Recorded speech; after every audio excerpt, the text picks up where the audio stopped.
تو ہمیں فیمس اوہمز لا کا پتا ہے کہ اس چیز کو پھر ہم ڈیفائن کرتے ہیں ایز ریزسٹنس، یعنی رو ایل اوور اے کو میں نے ڈیفائن کیا as resistance of the material, اور اس کو میں کر سکتا ہوں اس طرح، کیونکہ ریزسٹیوٹی اور ریزسٹنس یہاں سے ہم ان کی یونٹ نکال لیتے ہیں۔ ریزسٹنس کے لیے ہمارے پاس یونٹ ہے اوہم، اور یہاں پہ اگر میں دیکھوں تو یہ لینتھ ڈائمینشن اور یہ لینتھ اسکوائر ڈائمینشن، تو ایک ڈائمینشن کینسل ہو جائیں گے، تو یہ رو کی جو ویلیو رو پر میٹر ڈائمینشن، اور یہاں پہ اوہم ہے تو ریزسٹنس اوہم میں ہے، تو ریزسٹیوٹی جو ہے نا وہ اوہم میٹر میں ہوگی، یہ میٹر ڈائمینشن ادھر ملٹیپلائی ہو جائے گا، تو ریزسٹیوٹی اوہم میٹر میں ہے اور ریزسٹنس اوہم میں۔ اس کو ہم یوزولی اوہمز لا کہتے ہیں۔ یہ ایک فنڈامنٹل لا نہیں ہے، یہ ایک امپیریکل ریلیشن ہے، اور اگر آپ انٹرسٹڈ ہیں تو میں آپ کو ایک ویڈیو لنک پرووائڈ کر رہا ہوں جو آپ کو اوپر نظر آ رہا ہے، اس میں نے اس کو ڈیٹیل میں ایکسپلین کیا ہوا ہے کہ یہ کیوں فنڈامنٹل لا نہیں ہے، تو آپ اس کو دیکھ سکتے ہیں فردر نالج کے لیے کہ یہ اس طرح ہم کس طرح پروو کریں گے کہ یہ بھی equal to I R R ہے۔ اوکے، تو یہاں سے ہمیں پتا چلا کہ جو ریزسٹنس ہے، ریزسٹنس اگر یہ وولٹ میں ہے اور یہ امپیئر میں ہے تو ریزسٹنس جو ہے نا وہ 1 اوہم ہوگی، اور اس کو ہم بڑے اومیگا سے لکھتے ہیں، ایک اسمال اومیگا اور یہ بڑا اومیگا، تو یہ 1 اوہم ہے، اور اس کو ہم 1 وولٹ پر 1 ایمپیئر بھی لکھ سکتے ہیں۔ اب ہم اس کوشچن کی طرف آتے ہیں جو کہ کوشچن 6 ہے کہ is resistance or resistivity a fundamental quantity؟ دونوں میں سے کون سی فنڈامنٹل کوانٹٹی ہے؟ تو اب ریزسٹنس کو لکھ لیں کہ resistance in terms of resistivity rho L over A. اب دیکھیں یہ ایل لینتھ ہے کنڈکٹر کا اور اے اس کا کراس سیکشنل ایریا ہے، اور یہ ریزسٹیوٹی اس کی ایک کانسٹنٹ ویلیو ہے جو کہ مٹیریل ڈیپینڈنٹ ہے۔ اب اگر آپ اسی ہی کنڈکٹر کا لینتھ اور ایریا چینج کر دیں تو ریزسٹنس جو ہے نا وہ چینج ہو جائے گی۔ تو ریزسٹنس ایک جیومیٹریکل پراپرٹی ہے کیونکہ وہ جیومیٹری پہ ڈیپینڈ کر رہی ہے، یہ جیومیٹریکل پراپرٹی ہے۔ اور ریزسٹیوٹی اس مٹیریل کی وہی ہوگی۔ فار ایگزامپل یہ کنڈکٹر ہے اور یہ کنڈکٹر جو ہے نا اس کی ایک خاص ریزسٹنس ہے، یعنی اس کا ایک خاص لینتھ ہے اور اس کا ایک خاص کراس سیکشنل ایریا ہے، تو اس کی ایک خاص ریزسٹنس کی ویلیو ہوگی، اس کی ایک ریزسٹیوٹی کی ویلیو بھی ہے۔ فار ایگزامپل یہ کاپر کنڈکٹر ہے تو کاپر کی اپنی ایک ریزسٹیوٹی کی ویلیو بھی ہے۔ اب میں نے یہ کیا کہ اسی کنڈکٹر کو میں نے میلٹ کیا اور میں نے اس سے ایک بال بنا لیا، تو اس کی ریزسٹنس کیا وہی ہوگی جو اس شیپ میں تھی؟ سو دا آنسر از نو، اس کی ریزسٹنس اب ڈیفرنٹ ہے، لیکن اس کی ریزسٹیوٹی پھر بھی وہی ہے، چاہے اس کا آپ کوئی بھی شیپ بنا لے، اسکوئر کر دے، ریکٹینگل کر دے، ٹرائنگولر شیپ میں اسپیئر اس سے بنا دے، سلنڈر بنا دے، اس کی ریزسٹیوٹی وہی ہی ہوگی، لیکن اس کا ریزسٹنس ہر شیپ کے ساتھ چینج ہوگا، اور اسی وجہ سے ہم کہتے ہیں کہ ریزسٹنس جو ہے نا وہ ایک جیومیٹریکل پراپرٹی ہے، اور ریزسٹیوٹی جو ہے نا وہ ایک فنڈامنٹل یا ایک مٹیریل پراپرٹی ہے۔ وہ چینج نہیں ہوگی. جب آپ مٹیریل چینج کریں گے تو وہ چینج ہوگی, یعنی ایک اور مٹیریل, اس کی اپنی ایک ریزسٹیوٹی ہوگی. اب ہم ڈسکس کرتے ہیں کہ ریزسٹیوٹی ڈفرنٹ مٹیریلز کی جو ہے نا وہ کیا ہے اور ان کے کیا کیا ویلیوز ہیں. دیکھیں ٹیبل 27.1 میں ہمیں مختلف ریزسٹیوٹیز جو ہے نا اور ٹیمپریچر کوفیشنٹس مختلف مٹیریلز کے دیے ہوئے ہیں. اب یہ مٹیریلز ہیں اسی کالم میں, اور اس کالم میں جو ہے نا ہمیں ریزسٹیوٹی دی ہوئی ہے اور وہ اوہم میٹر میں ہے. یہاں پہ جو سپرسکرپٹ لکھا ہوا ہے, جو فٹ نوٹ ہے, وہاں سے ہمیں پتہ چل رہا ہے کہ جو ویلیوز کیلکولیٹ ہوئی ہے وہ روم ٹیمپریچر یعنی 20 ڈگری سینٹی گریڈ پہ لی گئی ہے. اب آپ یہاں پہ دیکھ سکتے ہیں کہ سلور کی ریزسٹیوٹی جو ہے نا وہ 1.5910⁻⁸ ہے. کاپر کی یہ ویلیو ہے جو اس سے تھوڑی سی زیادہ ہے ریزسٹیوٹی, یعنی کرنٹ سموتھلی ٹریول کرے گا سلور میں کمپیئر ٹو کاپر. اور گولڈ کی ریزسٹیوٹی اس سے بھی زیادہ ہے, اور اسی طرح جاتے ہوئے ریزسٹیوٹی جو ہے نا مٹیریلز کی بڑھ رہی ہے. یہ سارے یہاں پہ جو ہے نا وہ کاربن, یہ نائکروم تک جو ہے نا وہ کنڈکٹرز آ رہے ہیں, اور ہم دیکھ رہے ہیں کہ یہ لیڈ کے بعد جو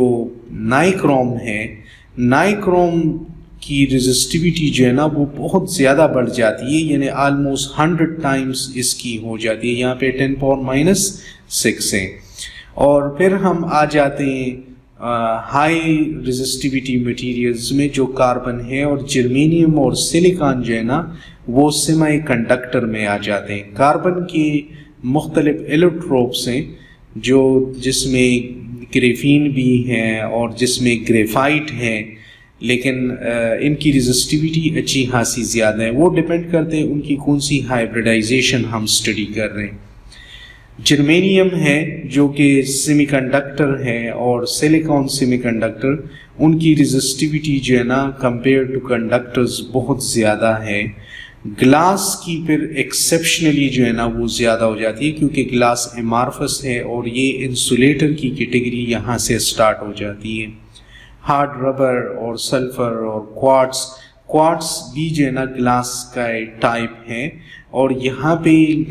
اس کی ریزسٹیوٹی جو ہے نا مٹیریل میں سب سے زیادہ ہے, جو کہ 10⁻16 تک, یعنی یہ پیور ڈائی الیکٹرکس کی طرف جو ہے نا ہم جا رہے ہیں, جن کی ریزسٹیوٹی اتنی بڑھ جاتی ہے. اوکے, تو ہم نے دیکھ لیا کہ ریزسٹیوٹی ہر مٹیریل کی جو ہے نا وہ ڈفرنٹ ہوتی ہے. اب کوئی بھی دو مٹیریلز, فار ایگزامپل ایک میں کاپر لے لوں اور ایک میں ایلومینم لے لوں, تو یہ دو مٹیریلز, ان دونوں کی ریزسٹنس سیم ہو سکتی ہے, لیکن ان دو مٹیریلز کی ریزسٹیوٹی کبھی سیم نہیں ہو سکتی, کیونکہ ریزسٹیوٹی ایک انٹرنسک پراپرٹی ہے اس مٹیریل کی, جسے میں فنڈامنٹل کہہ رہا ہوں, ہم اسے انٹرنسک بھی کہہ سکتے ہیں. وہ مٹیریل ڈیپینڈنٹ ایک پراپرٹی ہے. تو کوئی بھی دو یا دو سے زیادہ مٹیریلز کی ریزسٹنس سیم ہو سکتی ہے, لیکن ان کی ریزسٹیوٹی کبھی سیم نہیں ہو سکتی. اب ہم ڈسکس کرتے ہیں اسی ریزسٹر کو کہ ریزسٹنس یعنی جو مٹیریل ہم جس کی ریزسٹنس اسٹڈی کرتے ہیں اس کو میں ریزسٹر کہتا ہوں, اور مختلف ریزسٹرز ہم الیکٹریکل سرکٹس میں جو ہے نا وہ یوز کرتے ہیں. تو دیکھتے ہیں مختلف ریزسٹرز کو اور ان کی کوڈنگز کو, کہ ہم کس طرح کوڈنگ سے جو ہے نا وہ پہچانیں گے کہ یہ ریزسٹنس کتنی ہے. اب دیکھیں یہ ایک بورڈ ہے جس پہ جو ہے نا وہ مختلف ریزسٹرز لگے ہوئے. یہ